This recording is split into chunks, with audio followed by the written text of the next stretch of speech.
declining, and NVIDIA has been seeking ways to leverage the shortage situation and sell their GA102 GPUs for more money ever since. It started with the RTX 3080 Ti, which listed for $1,200, even though it was only about 11% faster.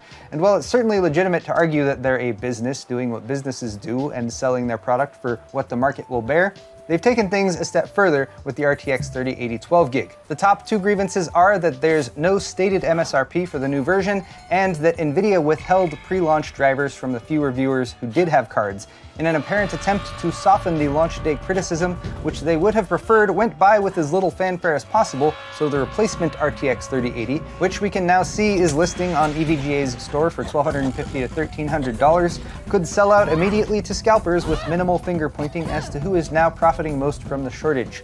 You'd have to assume that even an undisclosed official MSRP would be less than the $1,200 that the 3080 Ti lists for, but since 12GB 3080s are already selling for more than that, they've even been hemmed in by that GPU's MSRP, which launched last June. So we get it. There's no Founders Edition, no official MSRP, and likely very few, if any, GA102 dies that Samsung's fabs produce will now go into 10GB 3080s. They'll go into 12GB ones that cost a lot more. Reviews are now in, and big surprise, NVIDIA managed to ration the card's resources just enough to slot performance in beneath the 3080 Ti and above the OG 3080, even though it was just a 10% gap between those two cards already, which is another reason why this card was not needed by anyone except NVIDIA, who wanted to correct their original pricing mistake. Angry Steve was right to be angry, but what can any of us actually do about it? The frustrating answer is not much. We could gloat over rumors that surfaced Friday about troubles with the upcoming 3090 Ti, which was supposedly going to launch on the 27th, but has now had its embargo canceled, while AIB partners were ordered to halt production, as reported by TweetTown and confirmed by videocards.com. Issues with the BIOS and hardware, it said. Gloating probably won't do us much good though, but don't buy into the argument that NVIDIA should be doing this because the money would have just gone to scalpers anyway. That helps anchor these prices so they remain high even after the shortage subsides. I think the thing we really need though is patience and hope for another market shift like what happened after the last GPU bubble popped in 2018. Countless used GPUs flooding the market for well below MSRP, which I will happily recommend to new builders over whatever the latest newly launched card is if that happens again in the near future. Speaking of hopium-based fantasy scenarios, NVIDIA also says that GPU shortages will ease in the second half of 2022? Perhaps I judged them too harshly.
Supply situation as we move into the second half of the calendar year 2022. That would seem to indicate that Team Green has plans to ramp up output for the GeForce RTX 40 series, codenamed Ada Lovelace, which is expected to be manufactured on TSMC's N5 node, which already has a good 3-year track record. And one more bit of NVIDIA news, more specifically an update on the NVIDIA-based EVGA GPUs that were stolen en route from San Francisco to Southern California back in October.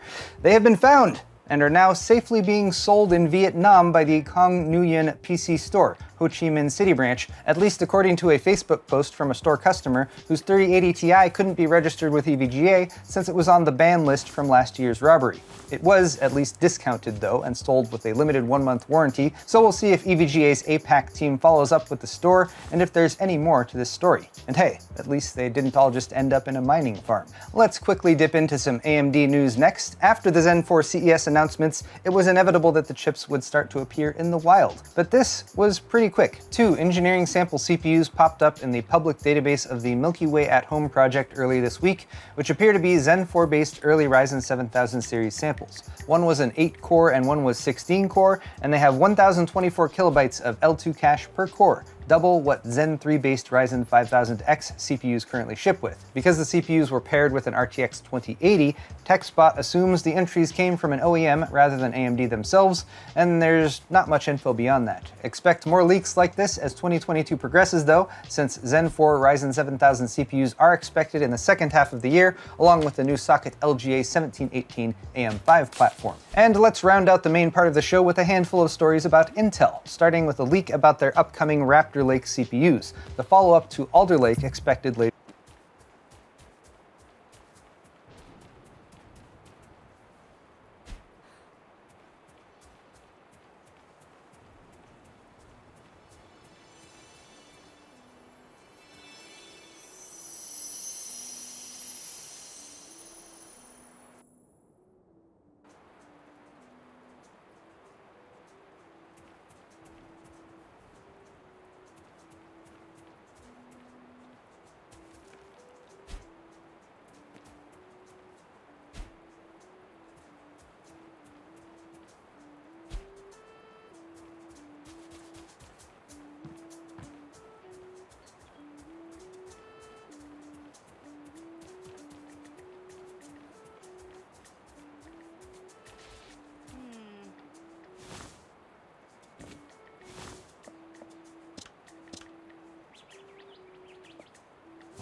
This year. At CES, Intel showed an early sample of Raptor Lake running Windows, and so it makes sense that the Intel boot log already has entries for the new CPUs. Specs listed show a 24-core, 32-thread CPU, which is presumed to be an i9-13900K with 16 efficiency cores and 8 performance cores, doubling the E-core count versus the 12900K. This aligns with a leak from early December that showed the same configuration, although it was an early sample just running at 1.8 GHz, which is a bit slow for an Intel CPU. It does look like they're doubling down on those E-cores though, which you might think is a Raptor Lake mistake. But while you were staring at those P-cores, they just stared right back. And that's when the attack comes. Not from the front, but from the sides. And the other Raptor E-cores didn't even know we're there. Clever girl. Joe, can we just make a note that I was the first to make a clever girl joke about Raptor Lake, and anyone who does it after now is just copying me? Thanks. Der Bauer, famed PC overclocker, tech YouTuber, and answer to the question, where Bauer got his hands on what appears to be an unreleased 56-core Intel Xeon processor, an engineering sample from the Sapphire Rapids line that's not expected until later in 2022. He picked it up on eBay and proceeded to do what he does best, delidding the socket 4677 CPU to reveal what was beneath the heat spreader, which was simply labeled Xeon vPro XCC QWP3. The answer was 4 compute dies, which were connected via Intel's Embedded Multi-Die Interconnect Bridge, or EMIB technology, which totally doesn't use glue like AMD's Infinity Fabric probably does. Roman would have loved to fire up the CPU rather than destroying it to see its innards, but apparently the CPUs are much easier to come by right now than the LGA 4677 motherboards, which you kind of need in order to run the CPU. Intel had some internal changes going on this week as well, with Client Computing Group lead Gregory G.B. Bryant announcing that he would be leaving the company for another opportunity, hot on the heels of his CES 2022 keynote presentation. I will say this though, if you're going to leave a company, the beginning of the year is the classy time to do so after handling the mess that usually accompanies the holiday season and Q4. Intel's new CCG head and woman who really doesn't have time for your shit today, Michelle Johnston. Michelle Johnston Holthouse, has not indicated if she will also use an amicable acronym in place of her given name, as MJH doesn't really roll off the tongue quite the same way, but she has a long and proven track record at Intel, joining Team Blue 25 years ago.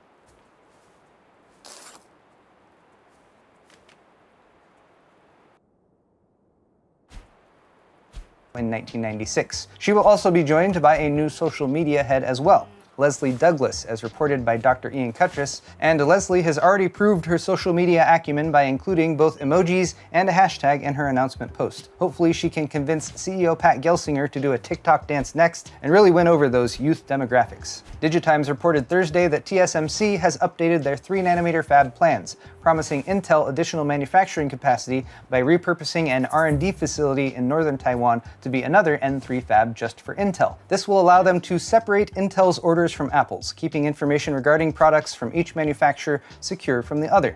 This is both an indication of Intel's expanding plans for chip production in coming years, as well as their willingness to enter a long-term partnership with TSMC, who is technically a rival in terms of chip production. TSMC's cutting-edge fabs have proven very successful though, which is why they are outperforming their growth targets and planning further expansion in 2022. Intel also has expansion plans though, and we are apparently on the cusp of an official announcement that should make Ohio residents happy. The location has been chosen for a $20 billion facility that will employ 3,000 people in the greater Columbus area. Rumors have been swirling about this one for a while, and most recently, the city of New Albany annexed 3,190 acres from neighboring Jersey Township to expand the New Albany International Business Park, where Google, Amazon, and Facebook have data centers. Seems like a spot where an Intel factory could fit right in. Plus, it's in Licking County, which is way better than Sucking County, and semiconductor wafers are supposed to be very flat, just like Ohio, so this all makes a lot of sense to me. What doesn't make sense is tech briefs. How can they be so packed with information and fun while also being so brief? We'll probably never know. PCI-SIG, the governing body for PCI Express, is packing in more data than ever with their first release of the PCI Express 6.0 standard. 64 gigatransfers per second per lane for a maximum theoretical bandwidth of 256 gigabytes per second in a full by 16 slot.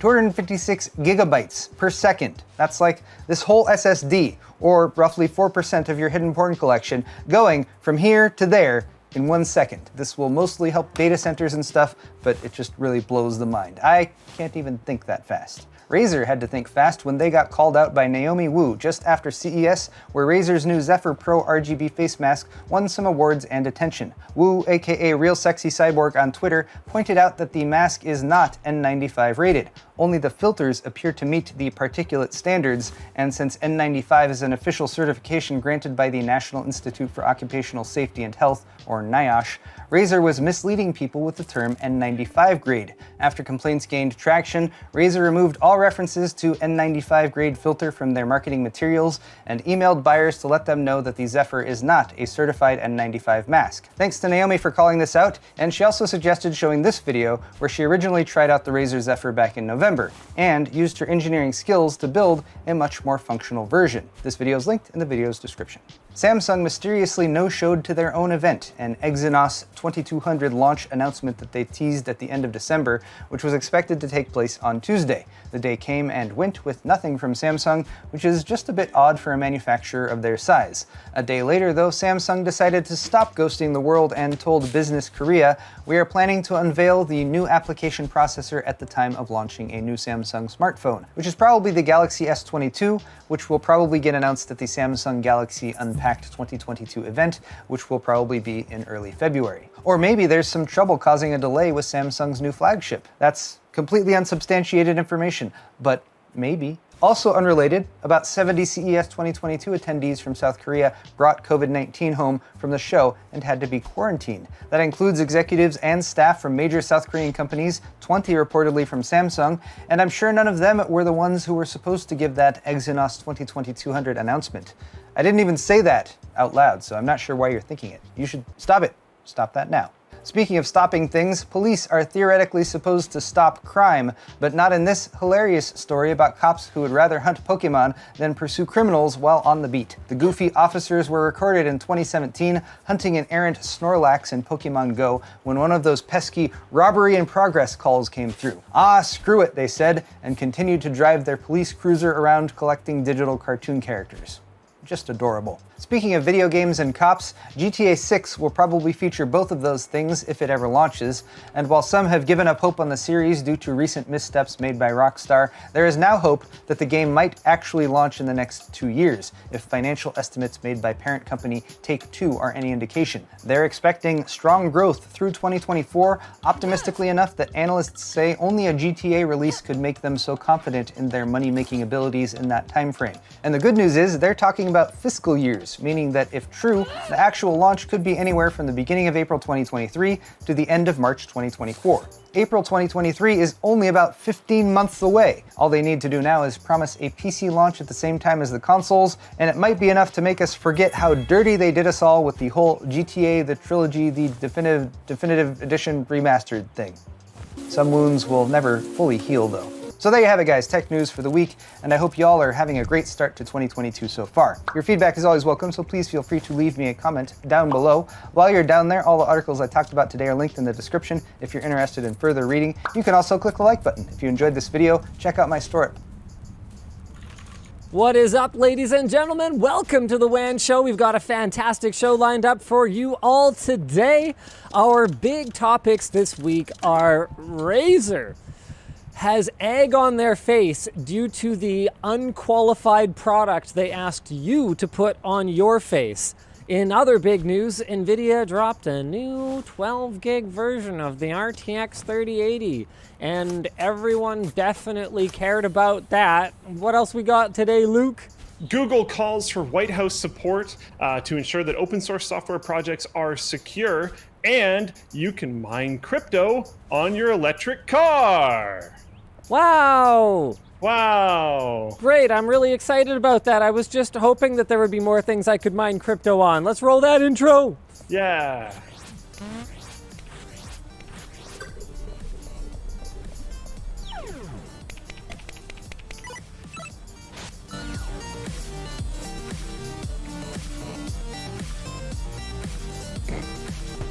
The comments about you are so funny. Luke has transcended. Show's brought to you today by Zoho CRM, Squarespace, and Secret Lab.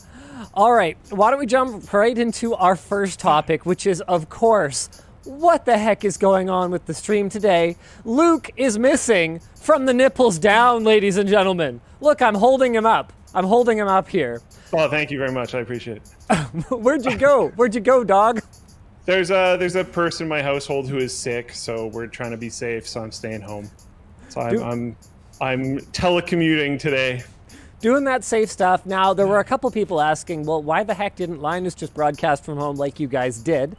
And the answer is A, because this is amazing, and B, because my computer is hardcore broken, all right? You're going to want to subscribe to my YouTube channel. That's youtube.com/LinusTechTips. Okay, if you guys weren't familiar, it's my YouTube channel. Get subscribed over there because I'm going to have a YouTube short coming up over the weekend showing you guys the noise that my water cooling pump is making right now. I can do the noise for you, Luke. Do you want me to do the noise for you? Yeah, absolutely. Yes. Okay, please. it sounds like this. It sounds like a pretty cool car, but yeah, not a water pump. That's the noise it makes, and it actually rattles my entire rack. The entire thing is shaking. Now, I'm not crapping on the Lang D5, not by a long shot, because that pump is probably nearly 15 years old. So it's done its time. It's done its duty, sir. It is time to retire it. So I've actually grabbed another one. I just ripped it out of some like pump reservoir combo thing that we had lying around at the office that has clearly never been used, and I'm gonna replace it, and hopefully I'll have my computer up and running. But my machine is not running, so there was no way that we were gonna be able to do this from home. Now, let's talk about the other big story of the week. Razer's masks allegedly not as safe as advertised. The Zephyr and Zephyr Pro were originally marketed as N95 rated. So N95 means that 95% of airborne particles should be filtered if you are wearing such a mask. But here's the thing. They actually have to be tested and certified by the National Institute for Occupational Safety and Health. Naomi Wu, aka Sexy Cyborg, did a teardown and checked the National Institute for Occupational Safety and Health to find out that the Zephyrs were not, in fact, N95 rated. So Razer said the filters used in the mask were tested for 95% particulate filtration efficiency, but the mask itself is not, and this is a problem for a number of reasons. Luke, why is that a problem? Okay, if I had an N95 filter on my head, okay, then is that an N95 face accessory? Yes, partially, for sure. Absolutely. Done. Solved. COVID Solved immune. problem. See you later, COVID. This is gonna fix the world. I just changed the world right there. I believe Spider-Man's eye covers are N95. Yeah. The exhale port doesn't have anything stopping you from inhaling through it. Bit of an issue, so there's no filtration there. The filters themselves are actually pretty small, and breathing through the mask in general is more difficult than a proper mask. There's also other bits of masks that you can breathe through that aren't covered by the filters themselves. Razer is removing all N95 references from their website and marketing, and customers who purchased a mask will be notified, apparently. Okay, so this is interesting. We just got a merch message from Garrett I, or L, doesn't matter. I asked for this pillow on Twitter in June. Oh, wait, so thanks. Okay, bought the expensive edition pillow. We'll talk more about that later. Perfect. Also, Razer is being a meanie about the mask. They are apparently refusing refunds, according to this user, and only doing returns after I really threw a fit. Apparently 4 reps said no. So that is all allegedly at this time, because I have no way of verifying that. But if true, that is not cool right now. If you pull the rug out from under your users in terms of the features or functionality of a product, if it's misleadingly labeled, you need to step up, do the right thing, and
accept the returns for it, right? Like, if you don't like that, then you shouldn't advertise it incorrectly.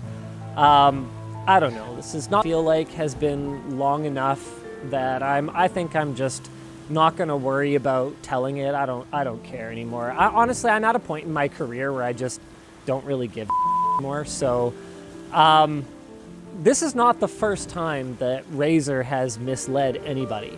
You know, they are not exactly known for being 100% forthright about the materials that they're using in their products. I mean, I had an incident where, I'm not going to name any names, but a high-ranking Razer executive who I used to communicate with fairly regularly misled me about the origin of the Razer switches in their original mechanical keyboards that had Razer switches.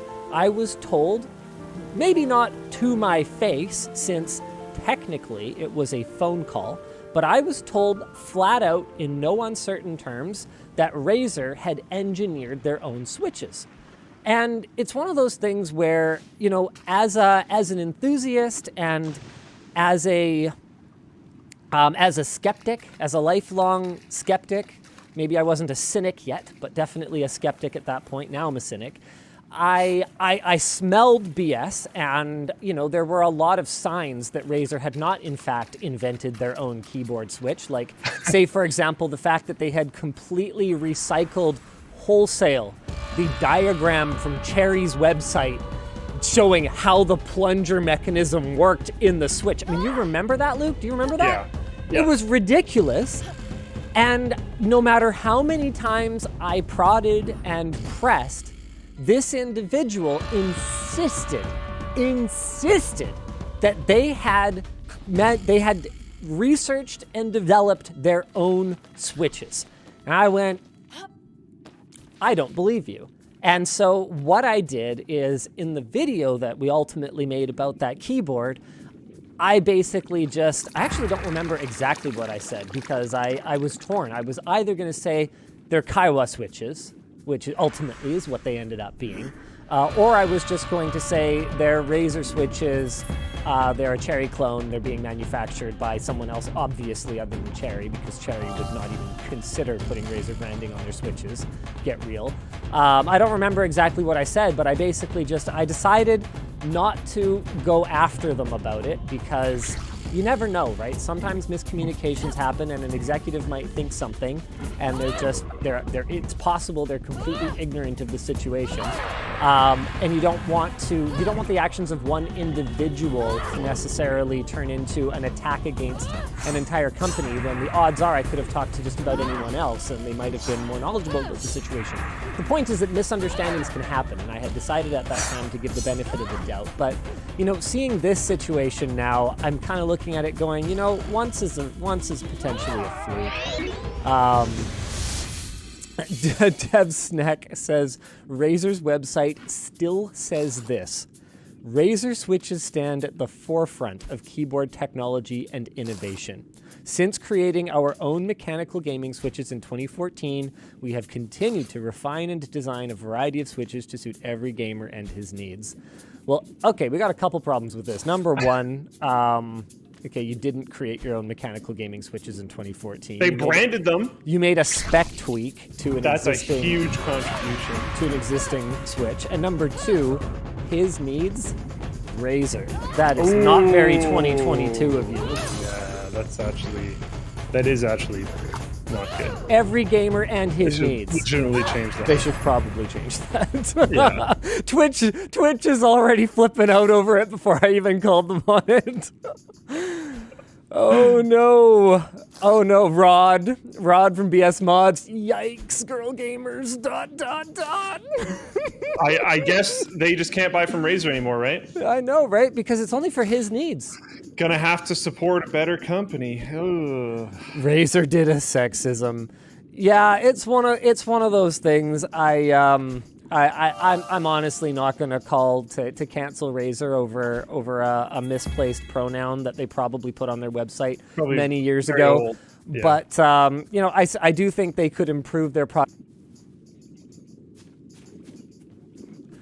In other news this week, NVIDIA has dropped a new 12 gig 3080. Luke? Oh, so exciting. Were you thinking, you know what I need? A GA102 GPU that costs more? Yes. Yep. Yes. Is that what you're after? And that is better for mining.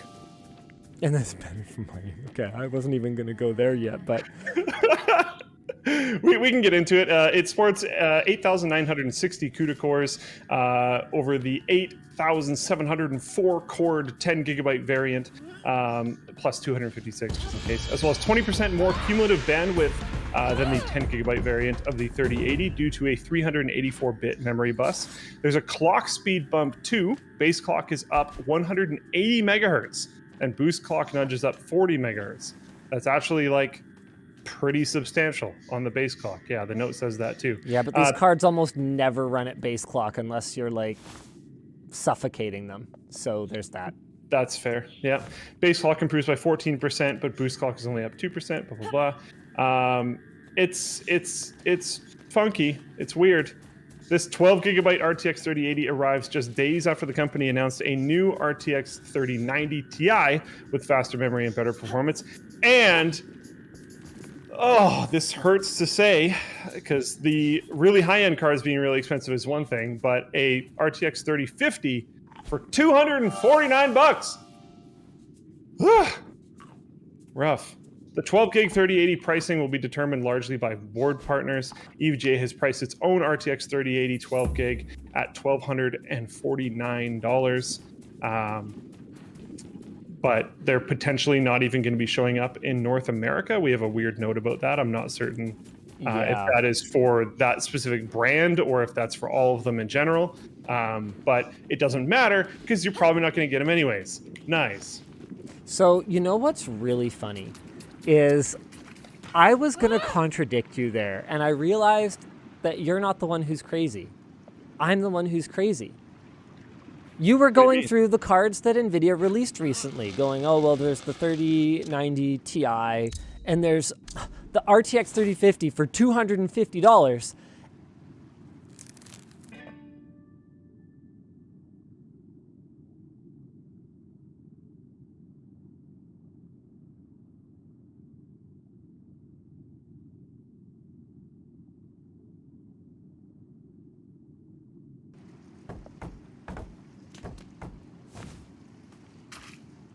And you were outraged.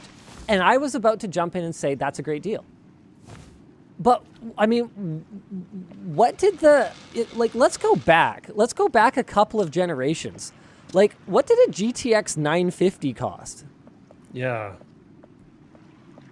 I'm going to look this up because I don't remember. The GTX 950 launched in 2015 at $159. You're not crazy. I'm crazy. NVIDIA has managed to take that tier of product and increase the MSRP, which, by the way, is not necessarily representative of the price you will actually pay, by, hold on a second. Oh, bloody hell. I don't know how to use a calculator. So 249 over 159. They've managed to increase the price by 50 to 60%. And by the time you factor in your super clocks and KO, and, all your different variants of the card, you could easily be paying nearly double for the same tier of card that just, 7 short years ago was available for, $150. Something that that as a kid in high school, you could conceivably work a side hustle and save up for in some reasonable amount of time and, get your game on. You know what I mean? Now, obviously, it's going to be a lot. It's going to be a lot faster than that card. Technology's come a long way in the last 7 years. So I'm not saying, hey, you should go buy a GTX 950 or anything like that. I'm just saying that we've clearly been conditioned to accept that. I mean, $250. Holy. $250 for a sub 60 graphics card. That's my thing. Holy crap. That's nuts. I don't remember how much the 8800 GT cost when it launched. I think around $300. No, I think it was less, Luke. I think that NVIDIA, after they launched it and realized, holy crap, we just completely irrelevanted our entire rest of our product line, I think they increased it. Yeah, the 512 meg version, the higher end version, was $250. So going back 10 years prior, $250 bought you from NVIDIA a flagship killer card. And nowadays, $250 buys you literally the lowest tier GeForce card in their entire current lineup that they begrudgingly, over a year later, finally brought out to get more volume of cards into the hands of gamers instead of focusing on their higher margin, higher MSRP cards. That's crazy. Okay, Snap725 says, all caps, inflation. And that's a fair point. Let's head to a US inflation calculator. Okay, so let's have a look here, right?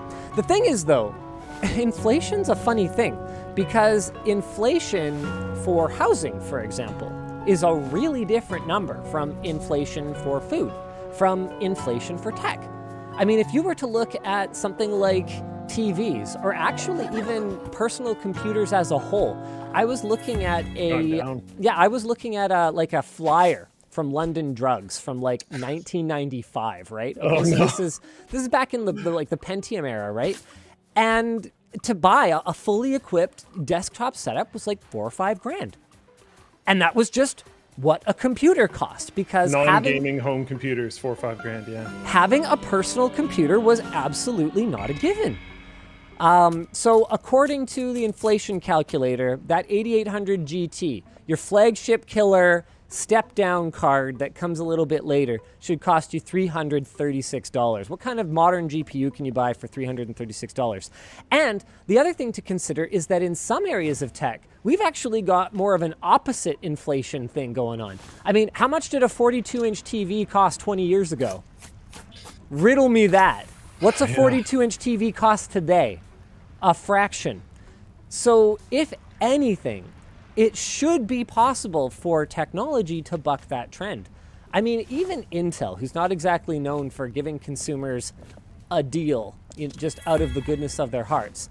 You go back to something like, the Pentium 4, back when I first got into enthusiast computing. You could get a Pentium 4 Northwood, so this is like a, what is it, Northwood's Pentium 4C, I guess, was the last generation of P4 before AMD made it completely irrelevant with the F164. So that would have been in like 2004, 2005. It was like $500 for an entry-level P4. And Intel, all these years later, it's still like $500 for an entry-level, like Core i7. I mean, an entry-level enthusiast chip, you know what I mean? Yeah. So I think it's possible to buck this trend. But I mean, hey, why do that when you don't have to, right? Like, if I'm NVIDIA, the corporation, I'm doing a great job right now finding ways to condition my users and really the entire market to think that this is what gaming should cost. I guess that's really all I have to say about that. I remember before I was into computers, I was pretty young. I was looking into buying my first computer for myself. Yeah. I had worked a summer job in a pizzeria because I was like 13. This was pretty early. It's the first time I was ever looking into computer components. I was trying to talk to a lot of my friends about it, like my brother's friends, because they were older and more experienced with computer stuff. Because I hadn't really discovered internet computer forums yet and whatnot. And one person told me a decent rule of thumb would be for your somewhat important components. And to remember, I had like no money. For your somewhat important components, spend about $100 each. Sure. And I roughly followed that for my first. I ended up shifting things around because I ended up finding forums and stuff. But that was actually not a bad rule to get a working, usable gaming computer at that time. That's extreme.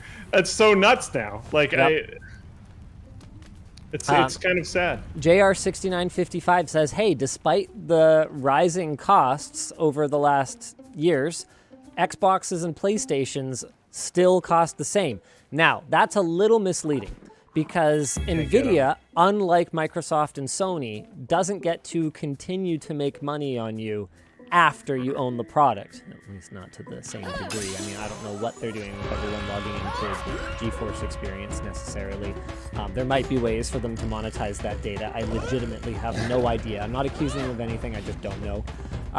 But compared to what Microsoft and Sony are able to get in terms of residuals through game sales, or, and with Microsoft so focused on Game Pass, monthly subscriptions, it just doesn't even begin to touch it. There's a reason that Sony and Microsoft are just trying to shift boxes rather than worrying about making money on them. But that was always true, right? Especially for Sony, who hasn't shaken up the business model to nearly the same degree that Microsoft has. So, yeah, what is up with that? Right? Yeah. Jaden mentions that phones have been creeping ever upwards as well. Oh, yeah. Remember when the OnePlus One launched? What did the OnePlus One cost? Like $200? A lot cheaper than they are now. It's getting to the point where, like, it's really rough. $299. Like $299. a lot of these phones, by the time you're a year and a half to 2 years into them, the battery is starting to feel really bad. There's probably a lot of other very noticeable issues and stuff like that. And it's rough to replace a phone that's like $1,000 or more when it only lasts like a year and a half to 2 years in a good state. Yes, you can obviously use it for longer than that. Yeah, I think that's something I'd really like the lab to spend some time on, because there are a lot of budget phones out there. Like on the one hand, yes, phones have gotten crazy expensive. It costs like $1,400 US for a flagship now. That wasn't a thing not that long ago. You could get a flagship iPhone for $700-800 not that many years ago. When the first phone cracked that $1,000 barrier, everyone went, oh, and then they just marched right through it. I mean, Samsung has a phone for $2,000 now. Z Fold 3, right? Yeah. But on the flip side of that, phones have also gotten cheaper than ever. You can get a full-on smartphone with, like a big touch screen and everything for like $100, $100 and low dollars off contract. I mean, that would have been insane too 6-7 years ago. So there's been this split. And one of the things that I would like the lab to do is figure out like which of those value phones are actually not awful, so that we can have solid recommendations to give people. I mean, one of the big challenges with phones too is that unless the carriers are aggressively monetizing your data, like Nvidia, they are in a position where the modern business world is expecting companies to have recurring revenue from their customers. I mean, look what's happened to Adobe's stock ever since they launched Creative Cloud, right? Compared to when they used to sell you a discrete perpetual license for each new version of the software. Shareholders love recurring revenue, and that's why NVIDIA is trying to build out stuff like their cloud gaming service, because that way they can continue to sell you the same GPU over and over and over and over and over again. Sure, it's at a lower price, but over and over and over and over again. So if you want to sell things that the customer ultimately actually owns, like a phone from a carrier from a brand that doesn't benefit on the back end, like Apple does through the App Store or Google does through the Play Store, then you do kind of have to keep driving up prices, because you look at the profitability of Android phones and how much consolidation there's been in that market. It's clearly they're not making that much money, right? Like, that's the really scary thing, is how many dead bodies litter the path that we have ultimately found ourselves on. Yes, the prices have gone like this, but in spite of that, so many competitors have just died off along the way. Most recently, and speaking of like prominent ones, LG just abandoned it. They're like, forget it, we can't do this. I think that was a pretty intense market share percentage thing, though. LG phones were such a small